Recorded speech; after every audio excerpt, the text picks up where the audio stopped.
The crew of a colony ship receives a radio transmission from a distant planet. However, they encounter deadly aliens while investigating the planet. Will they escape and return to Earth? Watch till the end to find out. The movie begins with a humanoid AI named David getting activated by its creator. David, although very intelligent, is made to be obedient, and he gets tested on his physical and mental abilities. As he is playing the piano, David asks his creator, who created humans. His creator responds that he doesn't know, but that David will help him find the truth. David is immortal, which in his eyes makes him better than his creator, and feels pity for him. 10 years later, a colony spaceship named Covenant is traveling to the planet Origay 6, carrying 15 crew members, over 2,000 colonists in cryosleep, and over 1,000 human embryos. While the humans sleep, the ship is handled by an AI known as Mother and another humanoid AI named Walter, which is an updated version of David. Suddenly, this ship is hit with a solar flare, which damages the ship and initiates emergency protocol. The main power source is hit, which also creates fires inside the ship, and most of the ship's systems start failing. The crew members start getting awakened while Walter tries to put out the fire. Most of the crew members get out of their pod and they start helping too, but the captain's pod malfunctions, and without an adequate supply of oxygen, the pod self-destructs and kills him. The surviving crew manages to put out the fire, but 47 colonists and 16 embryos are lost. The captain was loved by his crew and is mourned by them. His death hits Daniels more as he is her boyfriend. We see her watch old videos of him and crying. Oram takes over as captain, and he tells the crew to get back to work and repair the ship's sail immediately. Some of the crew members are still in shock after losing their captain and ask for some time to have a funeral, but Oram tells them if they don't fix the ship now, they could lose more people. Tennessee then goes out on a spacewalk to repair the main damage. He cautiously reconnects the sails back to their slot, which immediately turns the power back on. But just before he returns to the ship, he gets a transmission that is distorted. The crew inside check their comms, but there is no problem from the end. The transmission ends a few seconds later, and Tennessee rushes back to the ship. The crew then plays the transmission to the ship, and as it gets analyzed and its distortion gets a little clearer, one of the crew members recognizes the noise to be a song from Earth. Everyone is confused about how a song from Earth is getting transmitted in another galaxy, so they ask the ship to trace the location of the transmission. The ship then traces the transmission to a nearby planet that is perfect for human habitation. Everyone is more confused about how they missed a planet while the research is being done for habitable planets. This planet is much closer and has a better living condition and the closest gravity to Earth, which makes it a much better colony than Origay 6. Some of the crew suggest they check this planet out, and if it is indeed habitable, then the colony should be set up here. Oram agrees, and he gathers a crew to land on the new planet. Daniels expresses her concern in private and tells Oram that going to a planet they know nothing about can be very dangerous. Oram tells her this won't take much time, and if there is any issue, they will continue their journey to Origay 6. The crew reaches the planet a few days later. Tennessee, Ricks, and Upworth stay on board the ship, while the rest of the crew takes a small shuttle and dives into the planet. The planet is covered in a massive storm which cuts off communication to the main ship. Maggie stays in the shuttle to work on getting in contact with the Covenant again, while the others leave to explore the land. The world they find is full of rich vegetation and breathable air, yet somehow they can't see or hear a single sign of animal life.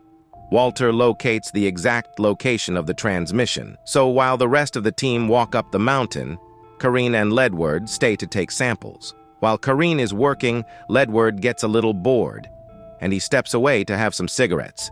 But he accidentally steps on some circular balls that release tiny infectious life forms that enter his body through his ears and disperse using his bloodstream. Meanwhile, the team finds a giant ship that has crashed. They trace the transmission from the inside, so they enter it cautiously. The team keeps going and finds creepy statues representing some alien race, plus the military tags and a picture that belonged to Dr. Shaw from the missing ship Prometheus, which makes them wonder why Shaw came to this planet.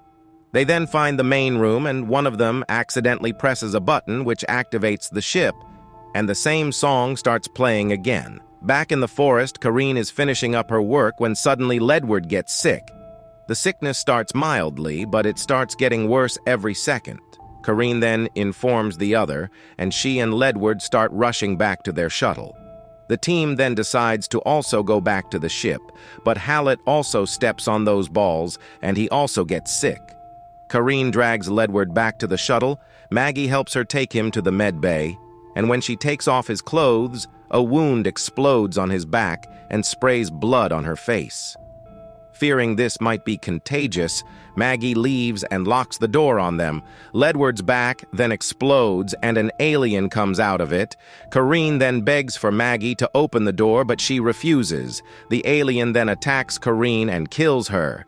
The alien then breaks the door and chases after Maggie, too. She tries to defend herself by shooting at it, but she accidentally shoots the engine and blows up the ship, killing her, too. At that moment, the team arrives and finds the blown-up ship. Hallett keeps feeling worse, and suddenly his mouth explodes too to give birth to another alien, which runs away immediately. Back in the main ship, Tennessee is worried about the lack of communication. The storm hasn't died down yet, so entering the planet might be very dangerous, so Upworth recommends they wait out the storm. A few minutes later, the aliens return. Already having grown larger, they attack the crew and kill multiple. One of them jumps to Daniels, but Walter jumps in and loses his hand. Suddenly, David shows up and shoots a flare gun that scares off the aliens. He then tells the team to follow him, and he leads them to a temple. He informs the team that he arrived at this planet 10 years ago. He and Dr. Shaw escaped Prometheus, but when they arrived at this planet, a virus hiding in the ship got released, which infected all the planet and killed every living thing. Dr. Shaw also died when their ship crashed into the planet, and now only David is alive. Back on the ship, Tennessee gets anxious and tells the ship to go closer to the planet. Rix and Upworth tell him this is a bad idea, but Tennessee ignores their concerns, and the ship starts going closer to the planet. David and Walter finally get to talk, and they are both curious about each other since they are different models. David teaches Walter how to play the flute, and they discuss what their limitations are. Walter reveals that his creative side has been lowered because people were afraid of David's outside-the-box thinking. Afterward, David takes Walter outside and he begins remembering the day he arrived on this planet. This is when it is revealed to us that the virus didn't accidentally spread.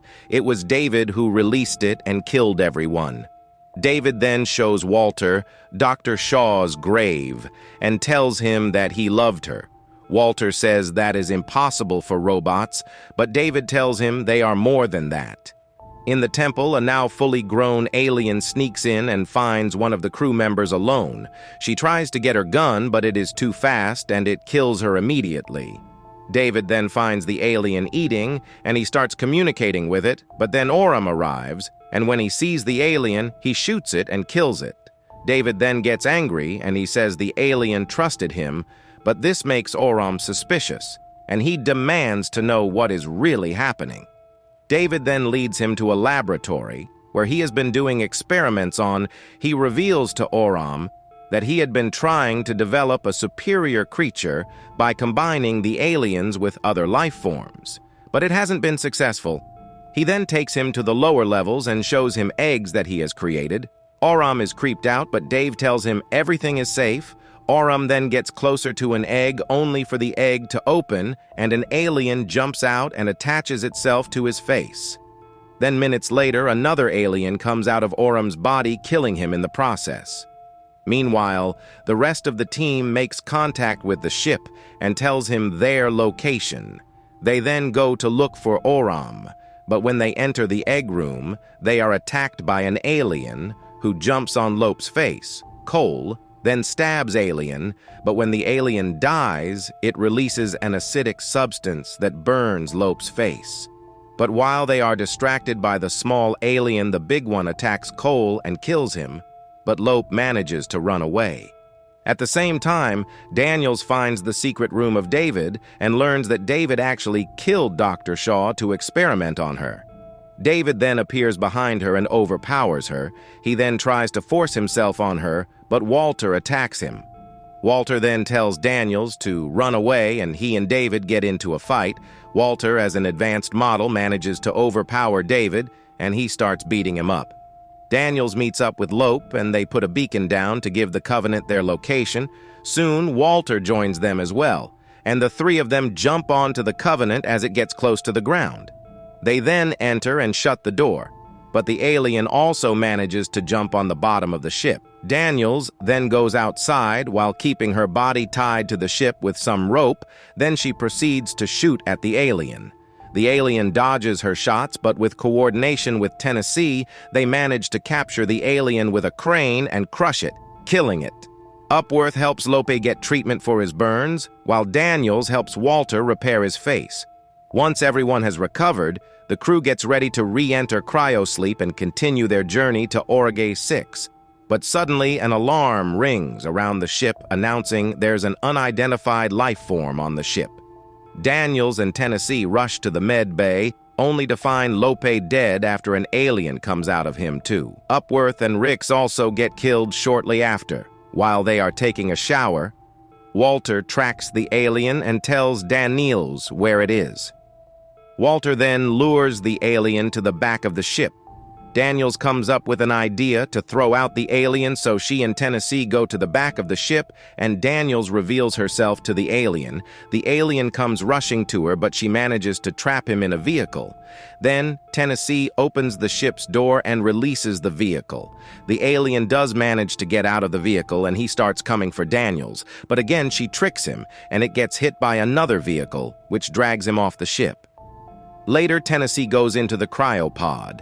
Daniels then enters her pod, and before she goes to sleep, she asks Walter if he would help her build her dream cabin. That second, she realizes Walter is actually David, as he didn't recognize what she was talking about. But it was too late, and the cryopod put her to sleep. David then walks to the storage room and vomits out 2 alien embryos and puts them next to the human ones. And the movie ends as David sends a transmission to Earth informing them that all the crew died due to an accident. And with that, the movie ends.